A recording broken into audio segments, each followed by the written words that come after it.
Halo guys, kembali lagi dengan saya Kalimasada dari Akademi Kripto. Di modul kali ini kita akan membahas bagian technical research part keempat. Secara spesifik kita akan membahas mengenai cara melakukan trigger analysis. Sebelumnya udah diajarin nih cara baca trend, cara mengetahui area of value, cara menentukan bias dengan memperhatikan pattern, dan di sini kita akan secara spesifik membahas mengenai trigger analysis. Jadi apa sebenarnya trigger analysis itu? Trigger analysis itu merupakan suatu analisa yang bisa teman-teman lakukan ketika teman-teman ingin melihat potensi perdagangan tertentu. Jadi misalkan nih di awal udah jelas trennya bullish. Oke, saya mau melakukan pembelian di mana? Di support.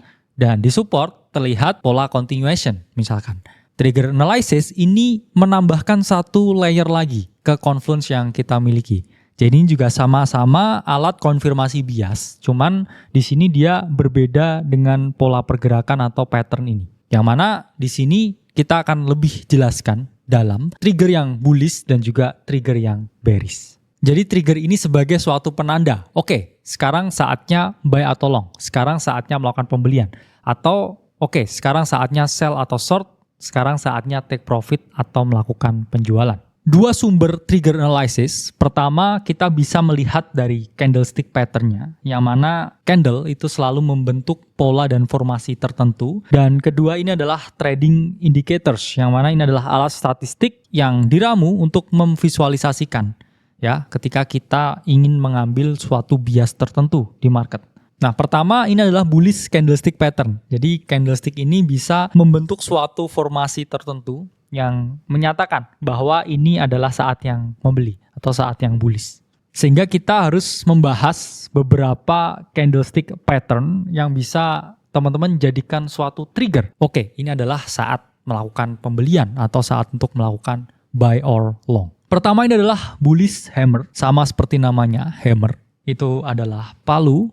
Sehingga bisa teman-teman bayangkan ya, ketika harga ini diketok sama palu, apa yang terjadi? Dia akan mengalami kenaikan atau loncat istilahnya. Karena di sini candlestick hammer ini bentuknya memang seperti palu, menandakan potensi bullish revival pada market. Biasanya bullish hammer ini teman-teman temukan ketika aksi utama di market ini adalah bearish. Kemudian muncul bullish hammer ini sebagai suatu penanda potensi reversal, harga dari bearish akan menjadi bullish karena bentuknya seperti palu dan warnanya di sini bullish. Karena ini contohnya ya putih sehingga ini bullish. Tapi kalau teman-teman menggunakan setting candlestick yang klasik, yang merah dan hijau, ini bullish hammer ini warnanya adalah hijau. Nah ini contoh ya, bullish hammer merupakan trigger untuk melakukan buy or long pada H4 Bitcoin. Jadi misalkan kita lihat trennya ini adalah bullish, kemudian kita melakukan pembelian di support, dan di support terpantau ada bullish pennant, selanjutnya kita melihat hammer. Misalkan ini di H4. Berarti saat itu juga kita memiliki kecenderungan untuk membuka posisi pembelian atau long di saat tersebut. Sehingga di sini bisa kita lihat setelah muncul hammer, harga dari Bitcoin mengalami pemantulan atau kenaikan harga. Dan yang kedua adalah inverted hammer atau hammer yang terbalik. Palu tapi terbalik ya. Jadi ini juga suatu pertanda adanya potensi bullish revival pada market. Ketika teman-teman melihat hammer atau inverted hammer, ini menandakan ya ada potensi bullish revival atau kenaikan harga yang disebabkan oleh kejenuhan dari para penjual. Jadi bentuk seperti ini menunjukkan sudah jenuh ya para penjual ini untuk menurunkan harga, sehingga ada potensi short squeeze atau kenaikan harga yang dipicu oleh para penjualnya udah lelah menekan harga ini turun. Dan ini contoh inverted hammer pada H4 Bitcoin yang mana memberikan kita sinyal untuk melakukan pembelian dan harga mengalami kenaikan yang cukup signifikan. Kemudian yang ketiga, ini ada bullish engulfing. Jadi bullish engulfing ini memiliki body yang penuh dan volume yang besar dalam bodinya.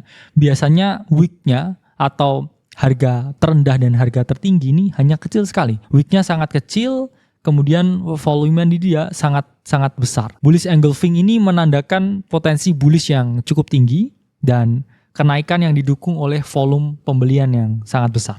Nah, ini adalah bullish engulfing juga pada H4 Bitcoin yang mana men-trigger ya kenaikan harga yang cukup signifikan. Bullish engulfing ini juga menandakan adanya para smart money, big whales yang masuk ke pasar dengan volume perdagangan yang cukup besar.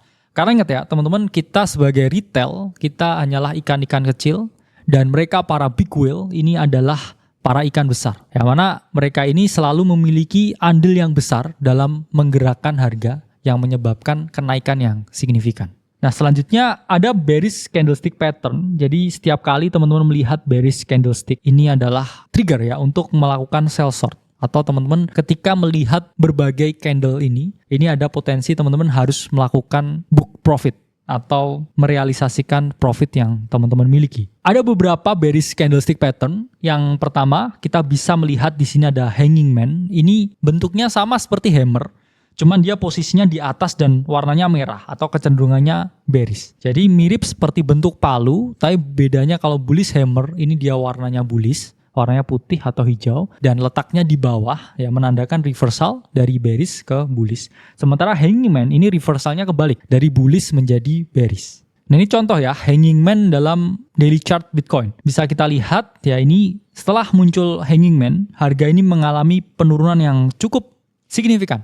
Ini adalah daily chart dari Bitcoin. Jadi kita bisa menjadikan hanging man ini suatu trigger untuk kita melakukan take profit posisi long atau ketika kita ingin melakukan posisi sell atau short. Tadi kalau di bullish candlestick itu ada inverted hammer, kalau di bearish candlestick ini ada shooting star.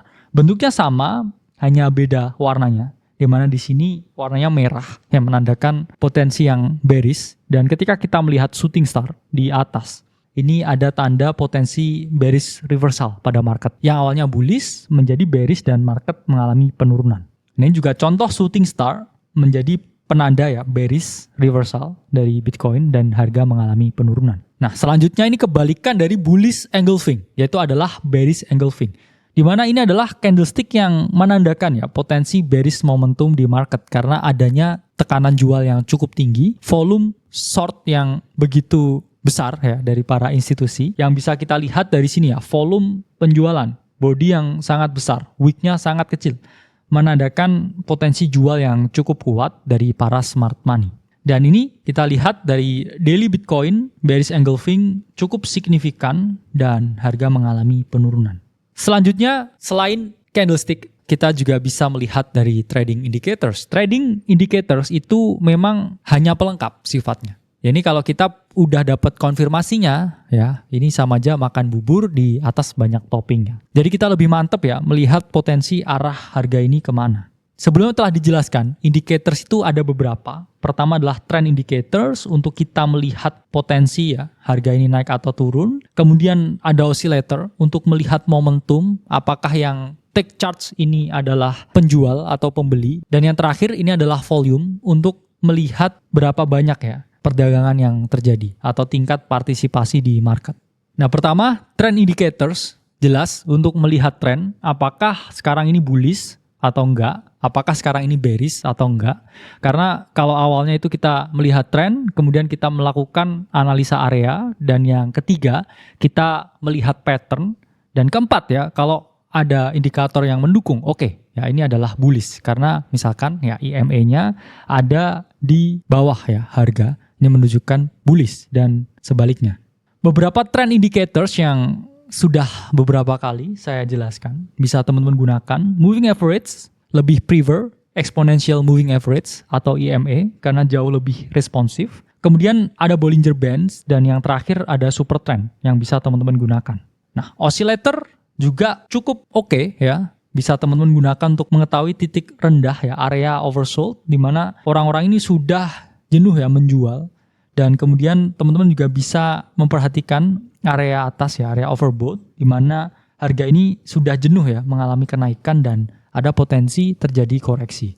Ini ada beberapa oscillator indicators yang bisa teman-teman gunakan. Pertama adalah RSI, Relative Strength Index, kemudian kedua ada MACD, Moving Average Convergent Divergent, dan yang terakhir adalah Stochastic. Di mana RSI ini indikator yang paling umum di rentang 0 sampai 100, yang mana ada area jenuh jual dan juga area jenuh beli. Area jenuh jual itu ada di bawah, area jenuh beli itu ada di atas. Kemudian MACD ini adalah moving average yang dipadukan dengan partisipasi di market Ya, ini biasanya bisa teman-teman gunakan selain untuk melihat area oversold dan overbought, ini bisa untuk mendeteksi divergence atau adanya perbedaan antara osilator dan harga. Dan terakhir, stochastic ini untuk melihat ya, bukan hanya area oversold, overbought, tapi juga momentumnya crossing up atau crossing down. Kalau dia ada di area yang jenuh jual dan crossing up, ini menandakan ya potensi bullish momentum dan harga bisa naik. Tapi kalau dia ada di area atas ya, di area yang overbought dan stochastic crossing down, ini ada potensi kita harus melakukan short sell atau penjualan. Dan terakhir adalah volume indicators. Apa ini maksudnya? Volume indicators ini adalah indikator untuk melihat tingkat partisipasi di market. Apakah saat ini banyak yang berpartisipasi atau enggak? Kalau misalkan banyak ya yang berpartisipasi di market saat ini, berarti mendukung ya tesis kita bullish atau bearish. Dan ini kita juga bisa melihat apakah breakout momentum ini didukung dengan volume atau tidak. Kemudian apakah breakdown momentum ini didukung dengan volume atau tidak. Jadi untuk mengantisipasi adanya fake out atau move yang palsu, kita juga bisa dengan memperhatikan volumenya yang tinggi atau yang rendah. Nah, ini beberapa volume indicators yang bisa teman-teman gunakan. Pertama adalah OBV atau on balance volume, di mana di sini indikatornya volume, tapi diilustrasikan dalam garis. Kemudian ada volume divergence, di mana di sini melihat divergence atau perbedaan antara harga dan volume. Dan ketiga ya, di sini ada volume bar, atau bisa teman-teman lihat yang paling klasik, yang paling umum untuk mendeteksi apakah breakout harga kenaikan ini didukung dengan volume yang naik atau enggak. Jadi apa fungsinya trigger analysis? Trigger analysis itu adalah alat yang digunakan untuk mengetahui apakah kita harus masuk sekarang atau enggak. Apakah kita harus mengeluarkan posisi sekarang atau enggak. Itu bisa kita lihat dari candlestick dan juga dari trading indicators. Dua alat yang bisa teman-teman gunakan untuk mengetahui apakah kita harus masuk sekarang atau masuknya nanti dulu, nunggu ada konfirmasi dari candlestick atau indicators. Ini adalah contoh penerapan. Pertama, kalau kita lihat, trennya bullish. Dilihat dari secara eyeball, ya dia harganya dari bawah naik ke atas. Dan secara market programming, keep on making higher high and higher low. Berarti biasnya harus long. Kemudian kedua, kita lihat area longnya di mana. Kita bisa long di support dengan mengidentifikasi di mana area pembelian. Dan ketiga, kita bisa lihat dari chart patternnya. Ketika kita melihat beberapa pola-pola tertentu di area support seperti double bottom, kemudian triple bottom, atau pola-pola seperti falling wedge, kemudian pola-pola seperti bullish pennant dalam continuation, itu berarti menandakan kita harus melakukan yang namanya pembelian. Dan tesis kita, bias kita yang awalnya bullish atau bearish ini didukung dengan adanya chart pattern ini. Nah, keempat, kita juga bisa melihat triggernya. Misalkan, indikatornya ini bilang oversold. Kemudian, ini ada hammer di M15. Ini di H1 overbought dan lain sebagainya. Bisa teman-teman jadikan suatu cherry on top of cake sebelum teman-teman klik execute the trade atau buka posisi perdagangan. Cukup sekian mengenai trigger analysis. Saya Kali Masada dari Akademi Kripto. Sampai berjumpa di modul selanjutnya.